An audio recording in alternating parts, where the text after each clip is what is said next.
Hey guys, Fires51 here, and today is Monday, and I'm going to do a pickups video about the package I got in the mail today, and also some games I picked up yesterday at the flea markets.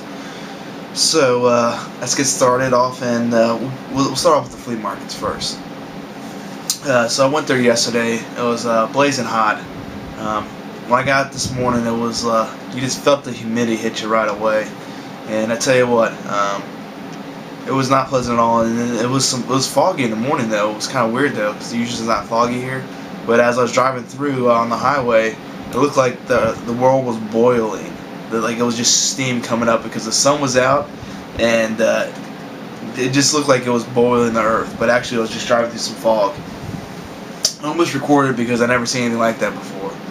But anyways, got to the place early, like usual. Went to Treasure Isles.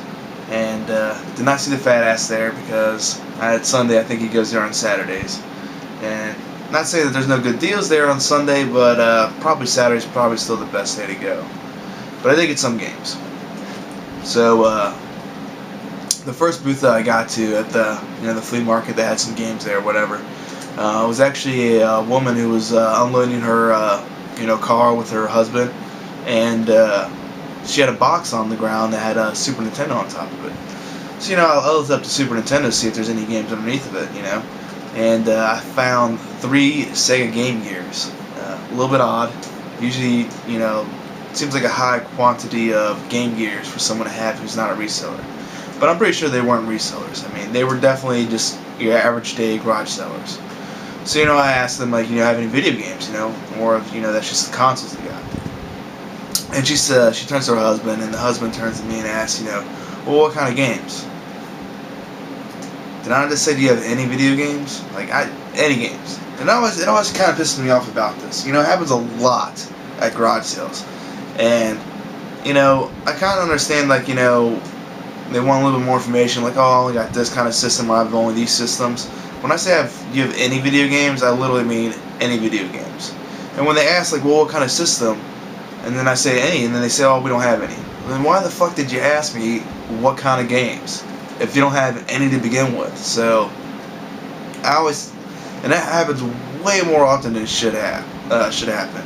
If someone's going to ask you, what kind of games, that you're, when I say anything, then they should reply with, oh, we have only this. They shouldn't be like, oh, we don't have any games. I don't know. It kind of just blows my mind about that. Like, I want to know what kind of games you want, even though I have none to, offer you. Whatever, I'm getting on a tangent here.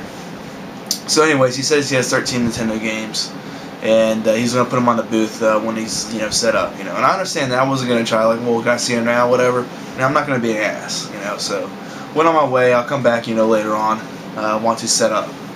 So, I continue on. I come across a reseller booth, and had a whole bunch of PS2 and GameCube games in this one section of its booth. So I'm looking through them, I'm recording the games that are there. I didn't see anything that was good, but if the price is right, I'll buy something. So I asked him, how much he's asking. He says, between $5 and $6. That's a bit outrageous. So went ahead and skipped that, and I continue on. Even though I saw some PlayStation 1 games, looks like they were in jewel cases, kind of like this, like your standard, DVD cases, whatever, when you buy multiple DVDs. So, I'm like, I'll come back to that. That's not a high priority. The highest priority when I first get there is to go, make sure I get some, the steals right away. You got to be the first person there, or you're not going to get that steal. So, continued on, and I went to another reseller booth, and they had a lot of video games for the PS2 and Xbox, and they were faded. Like, they must have been out in the sun baking every day for like the past 2 summers, because they were so faded you could barely read some of the names on them. I mean, it was getting that bad. And it was a woman and her two daughters that were running the booth, and I noticed they had some box underneath the tables with some games in it too, and it was not organized at all, just thrown in there.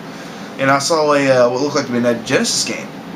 So I pick it up, and it turns out it was for a PGA game, Had the manual in there, and the game was inside too. So, that's always a good sign when you see other retro games there, because, there could always be more.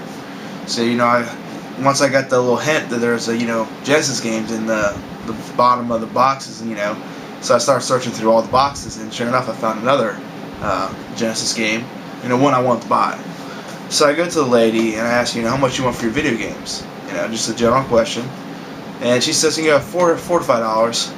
And I'm thinking, yeah, that's probably for the, the games that she has on top, not the games that she throws in a box underneath that she don't care about. So basically go up and I say, I'll give you $2 for this Genesis game, Let her know it's, a Genesis game. It's not one of your, PlayStation 2 or Xbox games. It's not a newer game. Which could be a two-edged sword, Some people think, the older games have less value.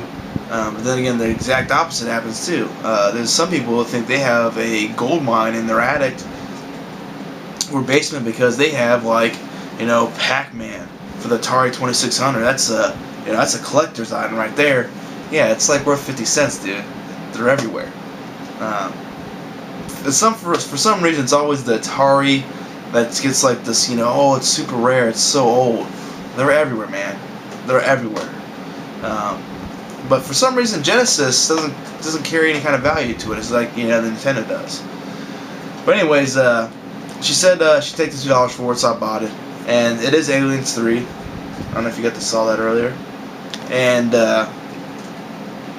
it looks like a kind of a fun platforming game, It's a side-scrolling shooting game, kind of. So I figured it'd be worth reviewing and playing. And the game's a little bit bad condition. There's no manual.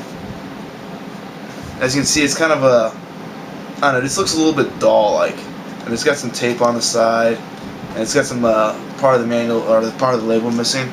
And the reason why it looks so faded is because, sure enough, it is assembled in Mexico, and it's got the security pins for, the remakes.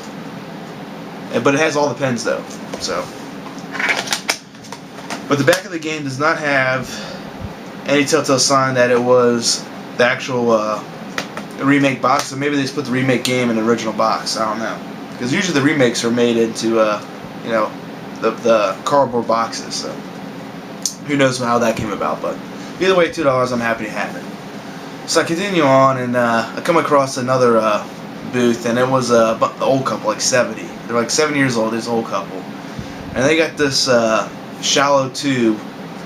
Plastic tub, full of PlayStation 2 games and PlayStation 2 and PlayStation 2 games.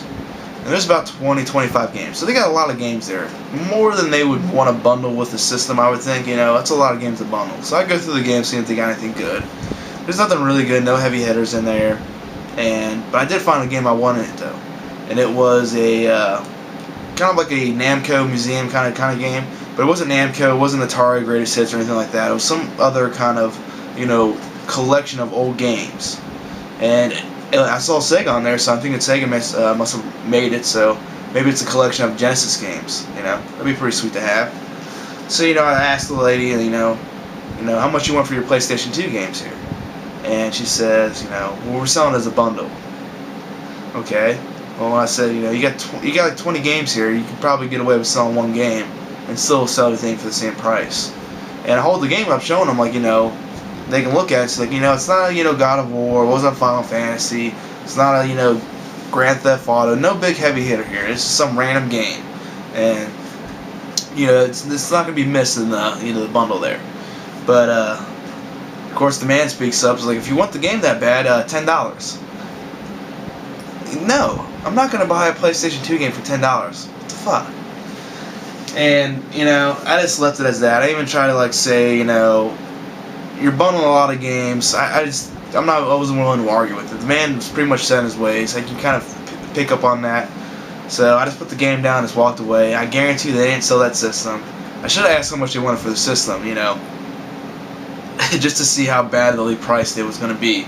But, people don't want to buy a system with 30 games if the games are going to be crap. And they had mostly crap games there, so they could have made some money that day, but they wanted $10 for a video game because they want to be cocky as shit and say, I don't want to break up the set, because obviously you can't break up the set. Well, whatever. So continue on, and that was the first lap around the outside sellers. So I'll go back to the guy with the 13 Nintendo games. which is kind of odd when he said, you know, he knew exactly how many Nintendo games he had, which is kind of rare. You know, most people say, oh, I got some Nintendo games, whatever.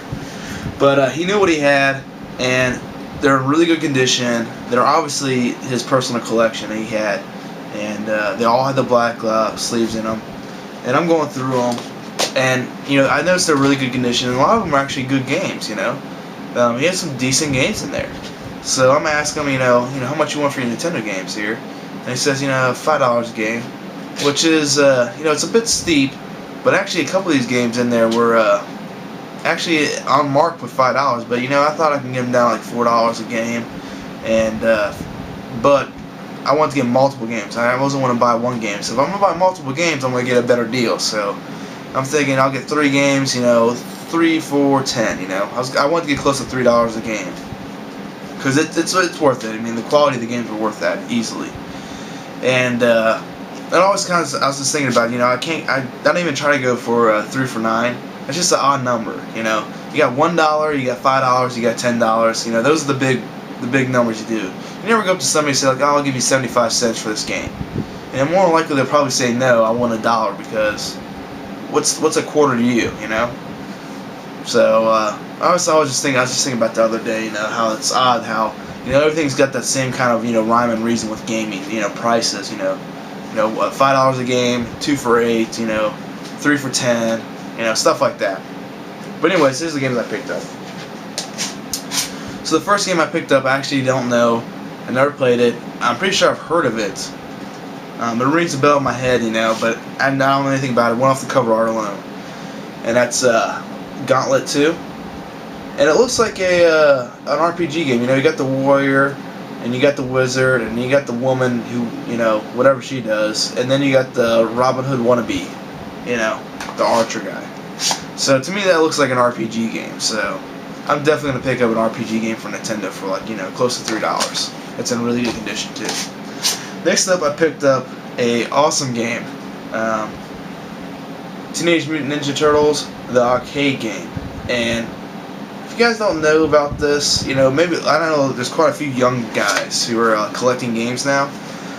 Nintendo games from Nintendo, or not Nintendo, but the Turtles games from Nintendo's were amazing. And the first one was probably the least enjoyable of all of them. Every single Nintendo game I ever played that was in a Turtles game was actually very, very fun. So, and the arcade was a classic.